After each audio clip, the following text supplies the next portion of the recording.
Hello everyone, Simon Jacobson here. Pleasure to be with you. Hope you're well. Hope you're dealing with all these crazy uncertainties and new resurgences. I want to speak today about something that affects us all the time, especially in times of uncertainty and unknowns and disruptions. And it's titled, Mind Over Matter. Do your thoughts create your reality? Because if indeed our mindset and our way of looking at things can affect the reality around us, that sure would give us a jump start, a head start in all the challenges that we face. So I remember the very famous, one of the great linebackers in football, the NFL, Lawrence Taylor. So he was known to be able to play even with many injuries. And he was asked once, how can you play with all these wounds and injuries? And his answer was, it's mind over matter. If you don't mind, it doesn't matter. So yes, that can be seen as a joke, a little humorous, but it also has a deep truth to it. I don't know if you remember a number of years ago, there was this book and then a movie called What the Bleep Do We Know? And it was a combination of quantum mechanics and some spiritual ideas connected to the fact that the way we perceive things can create our reality. I remember one of the scenes there was that when the Indians, the American Indians, first saw when the first ships started coming to the shores of this country, and the Indians looked, they didn't see ships, because they couldn't even imagine or fathom such a reality.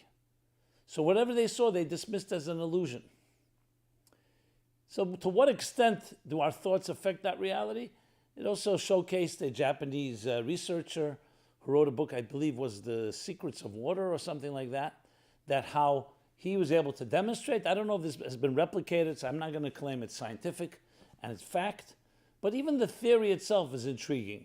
He was able to demonstrate that when there are positive vibes in a room, people are thinking positively, the water crystals themselves form in very harmonious and very balanced way. When there's a lot of tension and stress in the room, the water crystals become all grotesque and are affected by that. So I don't know if that's the case to that extent, but one thing is for sure. You go to a party, you go to an event, you can tell if there's stress in the air, if the hosts are not getting along, or in their bad mood, even if you don't know exactly the details, it spills over. It's attitudes, it's vibes, and there are psychosomatic things. I remember, I'll just share my own little story. When I was a kid, I was very allergic to ragweed called hay fever. Summers were miserable. When everybody was enjoying a beautiful breezy day, for allergy sufferers, from mid-August through September was horrible. All your passages, your entire plumbing got stuffed up.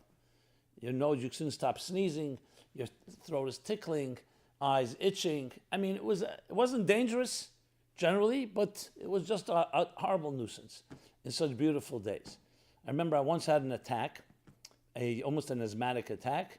They gave me something to clear up my breathing passages, and thank God, everything was fine. But at that point, I decided I have to go to an allergist. I went to an allergist in Brooklyn. It was a famous one, Dr. Redner was his name. The first thing he did was, of course, he did these scratch tests. They inject you with the different types of things, ragweed, dust, other pollen. I don't even remember which ones. The two that blew up, and I had a real reaction right there, was dust and ragweed. Now, it's such a reaction that was really, horrible. So the doctor immediately gave me an injection of something. Everything cleared up. And I said to him, why don't you just give me this injections, and I'll have no more allergies? He says, what I just injected you was with adrenaline. And literally, the day it was like being in paradise. Beautiful summer day. Everything is clear perfectly. So I said to him, is that the adrenaline that we generate when we are excited or anticipating something? He said, yeah. So why don't you give that to me? He says, you'll build up immunity to it. You'll need higher dosages, and it could be dangerous. Adrenaline should be kept controlled. And then I asked him a question. I said, is it possible? I work, a very intense day of my work was Sundays.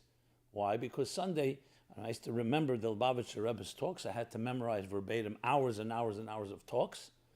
And Sundays was, of course, the first day after the Sabbath. And I would sit and have to recreate it. And it was so intense work, I usually did not feel any allergies. I always thought my nose is, I'm just not noticing it. Because when you're so busy, with bigger things, you don't notice it. Is it possible, I said, that because I'm doing this very high level, intense work with a lot of pressure on me and on my mind and all the work I'm doing, is it possible that I'm generating adrenaline and it's controlling the allergy to some extent? He said, absolutely. And he said to me, you ever see opera singers, concert pianists, actors on Broadway, or in other type of shows? They can be on stage for hours and they never sneeze and they never yawn. It's not just control. He says because the adrenaline, when it's running, it has a type of superhuman control over your faculties. And he pointed out, he said, when you set your mind to wake up 6 a.m. in the morning, the best alarm clock, you don't need any clock. How does your body know to wake up? Because there's some power of the mind that's not just a spiritual power. It has a physical effect. It generates chemicals. It activates and triggers different chemicals, including adrenaline, that give you a different type of control. Thinking about that, I said to myself, 1 second here. Can that be created? Can we package that? Can we replicate it? Can we create a formula, what we call today an algorithm? And the answer is absolutely yes. Now, this is not about miracles. This is not, God forbid, if a person's in an accident and just the mindset, the accident won't have an effect. Obviously, there are many things that we can't fully control, but there are many things we can, much more than we believe we can. It is our attitudes that absolutely control so much of what goes on around us. What happens around you, you cannot control, but your attitude you can completely control. So if someone's faced with a challenge, what's the difference between a good swimmer and a bad swimmer when a storm strikes at sea? They're both at sea. The bad swimmer doesn't have experience, will not know how to navigate. The bad swimmer will either fight the tide to the point of exhaustion, which of course can be very dangerous. The good swimmer will realize immediately it's a storm. I have to reserve my strengths, and I will not fight the tide. I will float with it and wait for the moment when I can use my energy to forward thrust and get to where I want to get to. In other words, it's about the navigation, not about the events that happen to you. And this goes even deeper when it comes to a mind. Many of us, for whatever reason, we think negatively. Something happens, we right away think of the worst case scenario. It's good to know the worst case scenario, but never that it should control your mood. And we right away think, okay, you know what? This is not going to work. And there are people who are just positive people. This isn't just a temperament thing. It has direct impact of what will come next. Because the positive person is going to look and search for more opportunities on a very basic level. The negative one is not going to. But it goes deeper than that. Positive thinking actually affects your very immune system. Two people lying in a hospital, God forbid. One is and they have the same illness. And one has, or they went through the same surgery. One has many visitors and guests and gifts. People propping them up and hyping them up, and the other has no one visiting them. You tell me, will there be a difference? Of course there'll be. And doctors acknowledge it. They see it all the time. The one with the guests and the visitors give hope, a reason to fight. That strengthens the immune system. The person fights more. The other one gives up. And when you give up, it weakens your immune system, it weakens your resolve, and it has to have an impact. And it's not just psychological. It affects, no question, it affects the very juices that flow through you, the chemicals, and other elements that shape and define your being. So the concept of mind over matter, I'm not getting now into whether you can bend a spoon if you think about it strong enough, or how minds can actually change physical realities. I don't know, that's another other discussion of supranormal, or whatever they call it, paranormal activity and so on. I'm talking about something that each of us can exercise in our personal lives. It is when you think and are able to think good, and that's an expression for one of the Hasidic masters. Think good, it will be good. Think good and it will be good is not just, okay, think good and, think for the best. It has an effect on your very brain, your neurons. The way they put it there was in what the bleep do we know? As your neurons are fired, that's how they get wired.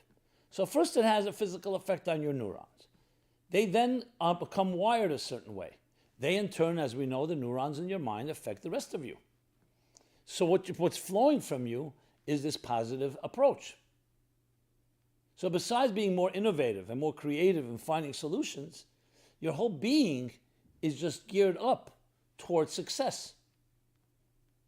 I mean, what do they say? Psychological warfare. Two opponents playing chess or playing tennis. How much is it about the mind? Now, of course, we know talent is critical.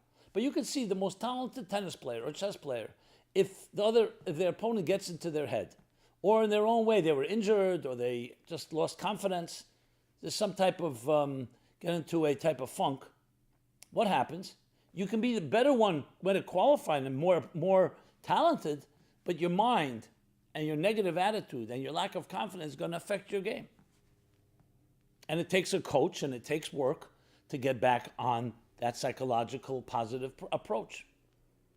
And people can manipulate it psychologically. Someone can have you can have a much better set of cards in your hand than the other, but if they know how to bluff well, they can convince you that that they have a better hand, and you will in some ways be resigned or give up or so on, stuff like that. So there's so much to be said about how the mind controls things.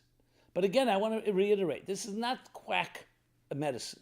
We're not talking about things that are sometimes taken to taken to crazy extremes.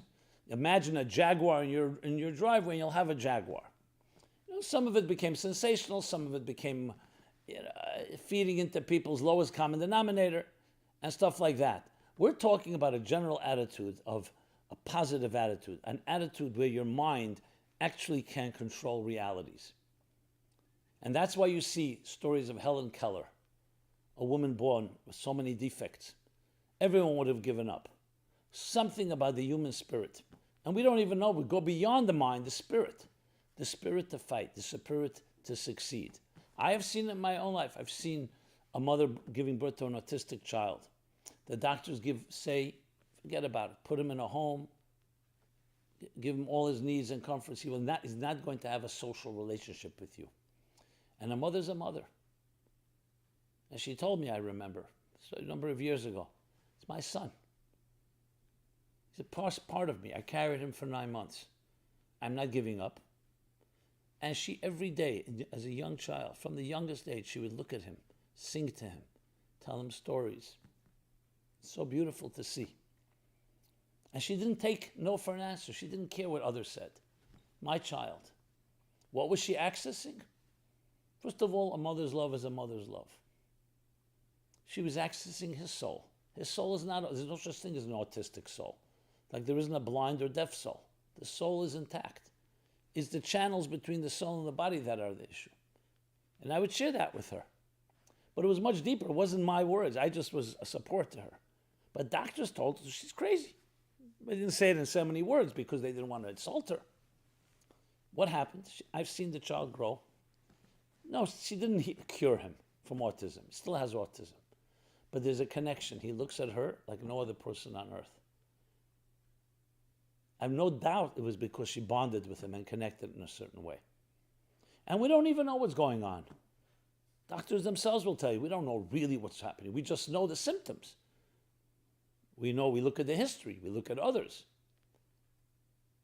We do not understand the mysteries of the mind, of the superconscious, and especially of the soul. And when you think of it that way, what you're doing is, your mind is an instrument. And when you allow yourself to be surrounded by positive energy and positive thinking, then it becomes mind over matter. Yes, mind over matter. When you don't mind, it doesn't matter. On a basic level. And on a deeper level, the mind actually can shape realities. Listen, confidence breeds confidence. When someone approaches something with confidence, how does it affect everyone around that person? They become more confident. When you go to war and you march with a song of victory, as was the custom in some armies, it gives you this sense, I'm going to be victorious. When you feel that way, you see a light at the end of the tunnel, it gives you more strength and it gives you more power. On the other hand, you can be the strongest army on earth, stuck in Vietnam, and not knowing why you're fighting and whether you can win, and what winning even means. What is victory? What happened? A demoralized army, a demoralized military, with all the weapons in the world, with all the smartest weapons, but they have no idea why I'm fighting. And they had Vietnamese fighting with bamboo canes. But it was theirs. They were fighting for whatever they believed in, their families, their homes, their communities. I'm not saying it's a perfect example for this topic, but it gives another taste that has nothing to do with firepower. It has nothing to do with quantity. It's quality. Which is why a powerful statement from the sages that says, one measure earned on your own is more precious to you than 9 measures given to you as a gift. So you have, let's say, you earned $1 million, and someone gives you a gift of 9 million. 9 million is 9 times as much. You can buy 9 times as much. Or take 10 million and 90 million. Or 1,000 and 9,000, whatever the number. But 9,000 is so much more. But it's not yours. It's not your baby. Not your creation. When it's yours, qualitatively, everything changes. And so there are many examples for this idea. We're coming closer to the New Year, the Hebrew New Year. Rosh Hashanah will be next week, a week from now. A little more than a week, 8 days. And a new year is not just a new year on the calendar, it's also new energy, new opportunities. Look what we've gone through in the last year and a half, since, we'll say, March 2020. COVID began actually earlier, November 19. That's why it's called COVID-19. But when it became something we became aware of and vigilant and so on, it's been very demoralizing for many of us. It's been very uncertain, unknown. So many areas, every sector of life has been disrupted. But I've seen with my own eyes, I've seen 2 types of people dealing with the same circumstances. One with a positive attitude that will get through, will navigate. Not sure how, but I have it in me, and I'm going to fight on. How that affects their families, themselves, it changes realities. Does it change that there's less COVID, or there's less threat, or there are less issues? No, you don't change that, but it changes your reality. And I have no doubt if collectively we were in a place like that, it would even change outer realities. So it's a good thing to be thinking about. Even if you're not completely there, just consider the possibility, consider the option that you have within yourself. If you allow yourself to access that soul that within you, and the mind follows that, and the emotions follow the mind, you can create a new reality for yourself. And I would also venture to say, a new reality around you as well. It gives off vibes. We know today that matter and energy are reversible. E equals mc squared. Einstein's most famous theory. So why can't we say that the energy generated by your brainwaves, by your neurons, by the charging of your neurons, have an effect on matter itself? Think about it. But above all, act as you follow that positive thinking. You will see for yourself that it could change and uplift your spirits, your attitudes, your perspectives, and ultimately the reality of your life itself. Mind over matter. This has been Simon Jacobson. These are the Sunday Meaningful Live, every Sunday 3 p.m. Eastern Time, and on all the channels and social media platforms.